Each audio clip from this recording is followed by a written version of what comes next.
sou eu? Quem era eu? Quem poderei ser eu? Eu no passado, eu no presente, eu no futuro, certamente não sou um único eu. Sou múltiplo, o tempo me transforma, como a todos e a tudo, com o tempo muito transforma. No físico envelhece, na mente amadurece, no espírito evolui. Esses são alguns trechos dessa imensa coletânea de poemas aqui. Estamos falando de mais de 200 páginas, de No Tempo do Tempo, obra recentemente lançada aqui em Caxias do Sul, e já nos brinda com a sua presença aqui o autor, Vanderlei Gonzato. Estamos aqui pela TV Câmara Caxias, Café com Letras, no estúdio do nosso canal do Legislativo. Uma honra tê-lo conosco aqui. Tudo bem, a honra é toda minha, Fábio, participar do Café com Letras aqui na TV Câmara. Então, realmente é uma grande honra ter essa oportunidade aqui dessa conversa, sem dúvida que será agradável. O livro ele já inicia com um capital simbólico, pelo menos no cenário recente da história cultural de Caxias do Sul, na medida em que o teu produtor, e que por um acaso também assina o prefácio da obra, foi o nosso queridíssimo Cláudio Troian, que também faleceu nos últimos meses em Caxias do Sul. E o teu livro pode ter sido, se não o último, um dos últimos trabalhos do Troian em vida. E a propósito, nós temos aí também uma homenagem a ele aqui, já no contexto da cidade, no Zarabatana, lembrando todo o seu trabalho, da sua memória. Ele que também é cidadão caxiense, aqui pela Câmara. Como que foi essa experiência também com o Troian? Pois olha, Fábio, muito importante a gente introduzir o assunto com o assunto Troian, porque eu tive a grande honra de ser apresentado ao Troian e realmente foi uma pessoa assim, ele é único. Ele prefaciou meu livro em função da interação que nós tivemos. Eu não conhecia o Troian e conheci ele em função do estímulo que ele me deu para fazer o livro. Ele leu um texto que eu havia escrito e disse, não, isso aqui tem que virar livro, isso aqui tem que virar livro, isso aqui vai virar um livro. E aí ele fez todo o meio de campo com os profissionais, que ele tem uma equipe que trabalha com ele. E então esse livro se tornou livro pelo Troian, que realmente foi um grande estimulador e uma pessoa única, assim, que eu tive a grande honra de conhecer e, como eu disse, convidei-o para prefaciar meu livro em função da pessoa gigante, né, que ele realmente... E é algo verdadeiramente fantástico no contexto da cidade, que as pessoas ainda falam, o Troian as pessoas ainda não têm a dimensão de uma pessoa falecida. Ele continua muito vivo no nosso imaginário cotidiano, e ele assina aqui, a propósito, um mapa descortinado, e que já nos permite ou discernir ou até aproximar o autor da pessoa que escreve, porque na medida que escreve aqui, é o autor da obra, não é necessariamente a pessoa. E ele tenta aqui te inserir no contexto da tua própria obra, com uma figura acelerada, preocupada com a sua própria existência. E eu gostaria, a partir dessa provocação do Troian aqui na abertura, começar a inserir os teus aspectos criativos no decorrer da obra, e aí nós mergulhamos no assunto em si. Perfeito, eu acho que o prefácio dele capturou muito bem a minha percepção da vida. Então, quando ele fala em pressa, realmente essas reflexões vão muito nessa linha. Eu sempre digo que sempre nos falaram que a vida é como um filme, né? Nós vamos vivendo frame por frame, né? E no final dá um filme. Então isso a gente é até intuitivo, a gente parece que já nasce sabendo disso, olha, a vida é um filme. Só que não nos disseram, e a gente percebe isso só mais depois de um determinado tempo caminhado, só não nos disseram que é um filme que ele é rodado em rotação acelerada, né? Então muito rapidamente o que era presente já virou passado. O que é passado já não nos permite mais alterar, o que foi feito está feito, o livro fala muito nisso, né? As palavras ditas, os sentimentos deixados, o que passou, passou. E então essa velocidade acelerada, ela nos leva sempre a uma reflexão de, bom, se ela foi acelerada no passado, está sendo acelerada no presente, certamente vai ser acelerada no futuro também. Então, o que nós fazemos hoje com relação ao nosso tempo, né, foi sempre uma preocupação, e isso o Troia captou bem, assim, a pressa da gente entender isso, entender essa caminhada, entender que nós não somos o mesmo. Então, às vezes a gente nos julgam com base, mas eu já fiz isso, eu já fiz aquilo. Sim, realmente, eu nunca fui, eu não sou o mesmo eu daquele. E isso acho que tem que ser motivo sempre de satisfação para cada ser que aprende durante a caminhada. Então, nós, quando jovens, fazemos muitas coisas que depois, com o amadurecimento, nós nos transformamos, compreendemos e mudamos, nos transformamos. Então, realmente é isso. E a rotação acelerada. Então, o livro tem uma organização, e aí eu também gostaria, porque não são simplesmente ilações e um jogo de hipóteses, ele tem uma base filosófica em nomes, pegando desde a antiguidade, como por exemplo Sócrates. Depois nós temos uma perspectiva mais contemporânea com Descartes, nós temos lá niilismo, tem o Nietzsche. O Nietzsche, exatamente. Mas qual que é o propósito ao citar esses autores? É a relativização do conhecimento, para nós não parecermos aqui catedráticos ou intelectualoides, como se fala no popular. Mas esses nomes, eles têm o propósito de embasarem uma dúvida e uma relativização do conhecimento em si e da própria perspectiva existencial.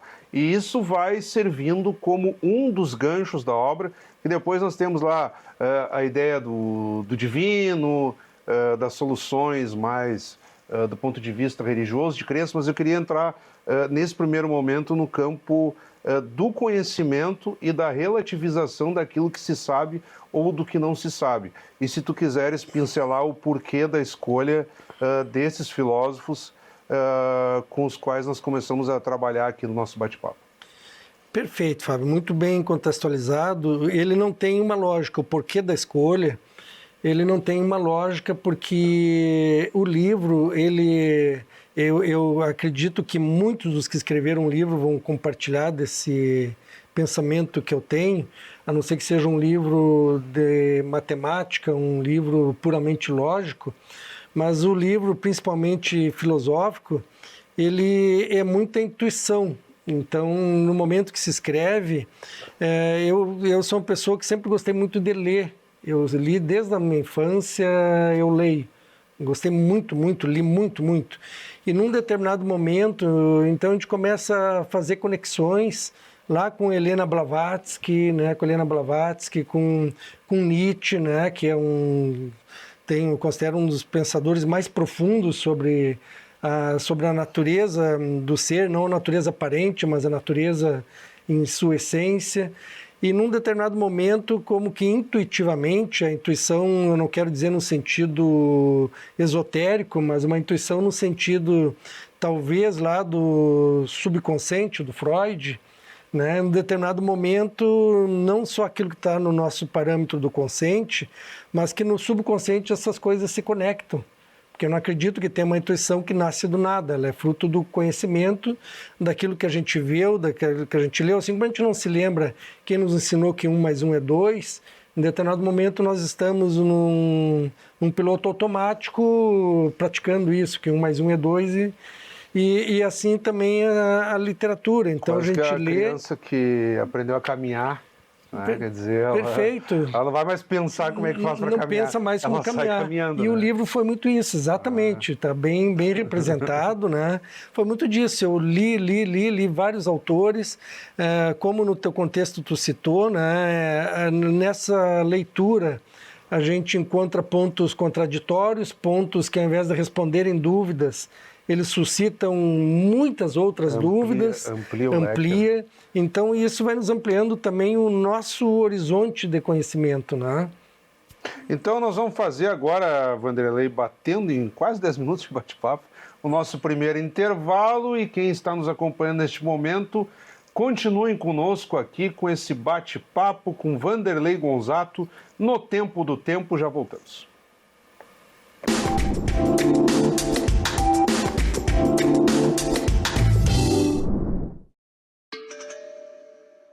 É comum a gente ouvir a expressão cabelo ruim quando alguém se refere ao cabelo afro, devido à sua textura crespa. A ideia vem da cultura de que bom é ter cabelo liso, mas além de equivocado, esse é um termo muito racista, que prejudica a autoafirmação da estética negra. Em vez de cabelo ruim, fale cabelo crespo ou cacheado. A Petrobras inova há 70 anos. Com pioneirismo e liderança, sempre olhando para frente. Por isso, também vamos liderar a jornada da transição energética. Porque quando a gente direciona energia para inovação, novas tecnologias viram novas fontes de energia. É pensando no futuro que hoje a nossa energia já está em todo o Brasil. Para uma transição energética justa. Petrobras, 70 anos. O Brasil é a nossa energia. Brasil, União e Reconstrução.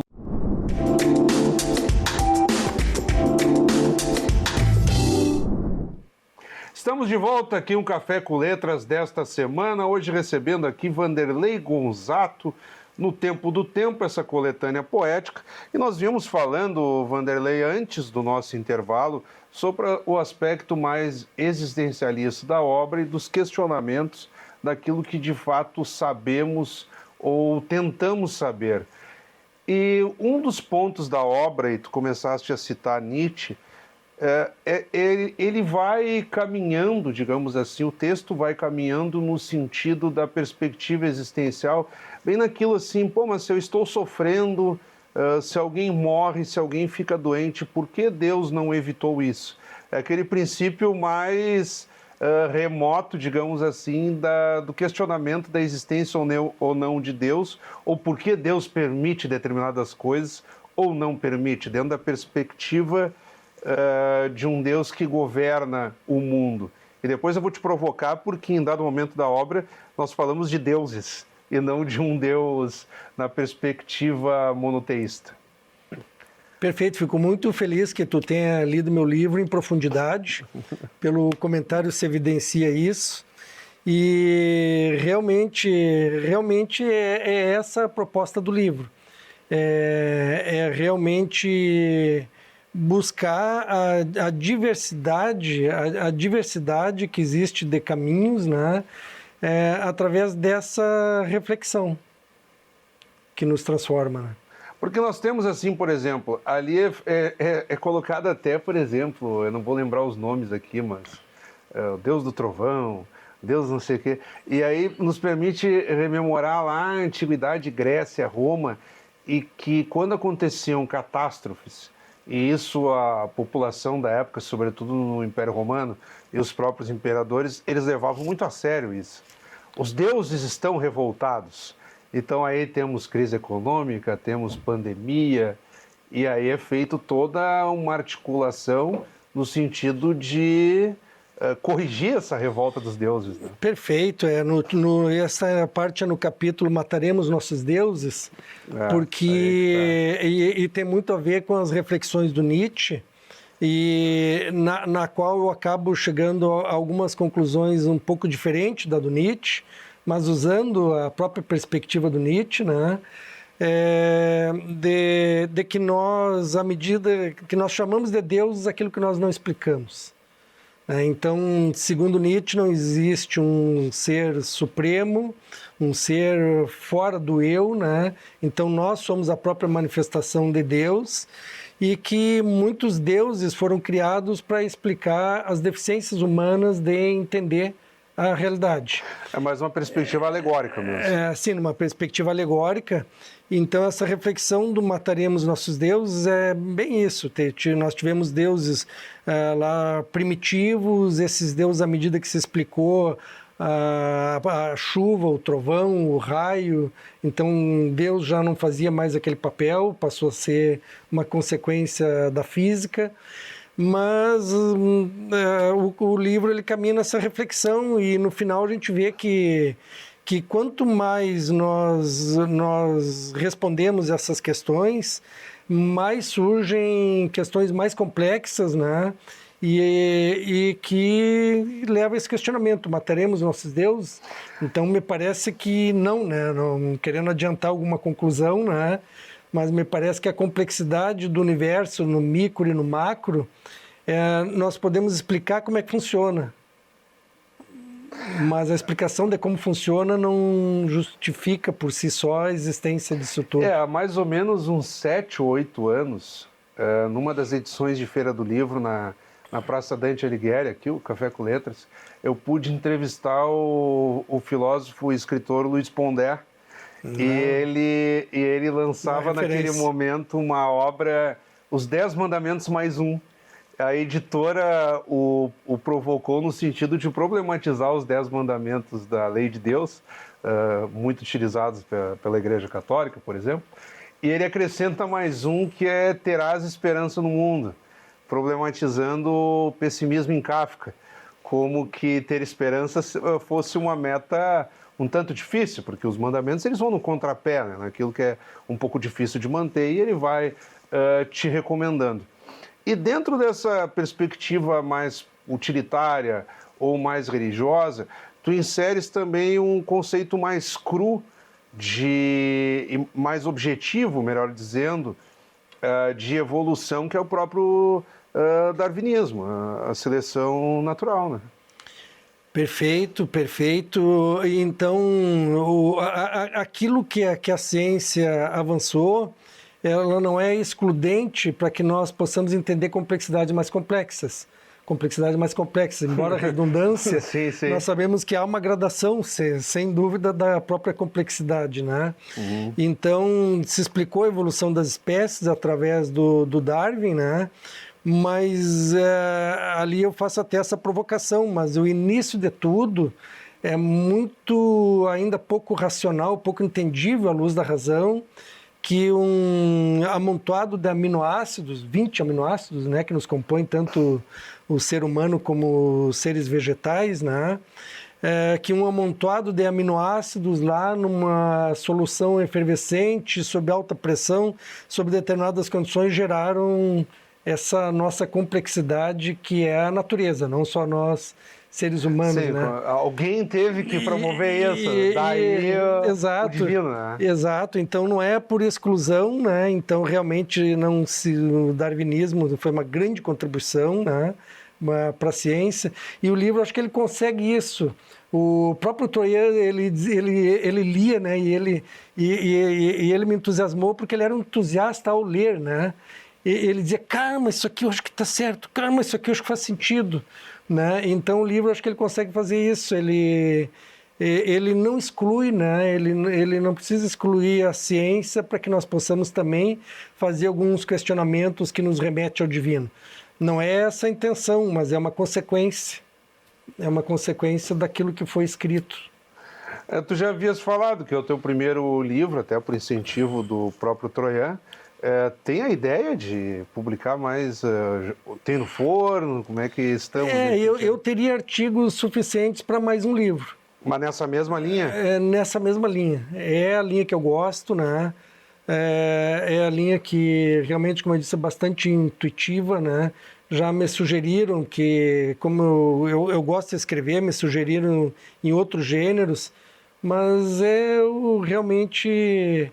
Eu tenho um ímpeto assim de escrita mais fácil realmente nessa porque linha. Teria mais tempo para trabalhar em torno dele, ter mais algumas ações, porque metade da edição já se esgotou, mas ainda nós temos aí metade a outra metade da edição dele. Estamos falando aí em torno de 500 exemplares, né? Perfeito. O que vem pela frente aí? Próxima Feira do Livro? Eu vou participar de algumas feiras do livro, já estou me planejando para isso, né? E também alguns eventos que nós estamos organizando com alguns órgãos aqui de Caxias e fora de Caxias. Mas Feira do Livro, a princípio, tem 3 feiras do livro que eu devo participar. A propósito, o teu revisor aqui, editor, o Hernani Carrara, agora foi escolhido amigo do livro nessa edição, e teremos o escritor Pedro Guerra como patrono. para a próxima edição agora. Olha só, Fábio, como são as coincidências, eu vou botar entre aspas, coincidências, que quando eu me comunico com o Hernani Carraro, eu coloco como é que está o amigo dos livros. E eu fiquei sabendo agora, pela tua pessoa, da indicação dele, né, como amigo do livro. E eu realmente me comunico com ele, chamando ele de amigo dos amigos dos livros. Né, porque outra grande pessoa, né, fez um trabalho, a capa do livro. O ilustrador, né, do primeiro time. A capa do livro foi sugerida por ele, eu achei assim perfeita, realmente ele entrou na obra, ele captou a obra e assim como o Troian, ele viveu a obra, né? E eu vivi junto com eles essa experiência aí muito honrosa. Nós já estamos nos aproximando então ao término do nosso bate-papo, Vanderlei, sem mais delongas. Eu quero te agradecer imensamente. Como se diz, quando o entrevistado é bom, o tempo voa. E o nosso tempo voou. Espero que tenhamos dado conta, digamos assim, da temática da obra e, sobretudo, provocado quem nos acompanha neste momento a lê-lo, né? Então, fica um espaço aí para tua despedida, digamos assim. Muito obrigado, Fábio. Eu quero agradecer a honra de estar aqui no teu programa, Café com Letras, né, da Câmara Municipal de Caxias do Sul. E realmente fico feliz que tu tenha lido o livro, pelas reflexões que tu fez. Realmente eu repito aqui que percebi isso com muita profundidade e facilidade de interpretação. E o livro é isso, a gente quer compartilhar ideias, compartilhar vivências, né? Espero que sempre para alguém seja útil. Mais uma vez, muito obrigado, então. Acabamos de conversar aqui com o escritor Vanderlei Gonzato, que nos brindou com a obra No Tempo do Tempo, coletânea poética recentemente lançada aqui em Caxias do Sul e pauta do Café com Letras desta semana. Como sempre, também convidamos a todos que continuem acompanhando a nossa programação. Até o nosso próximo encontro.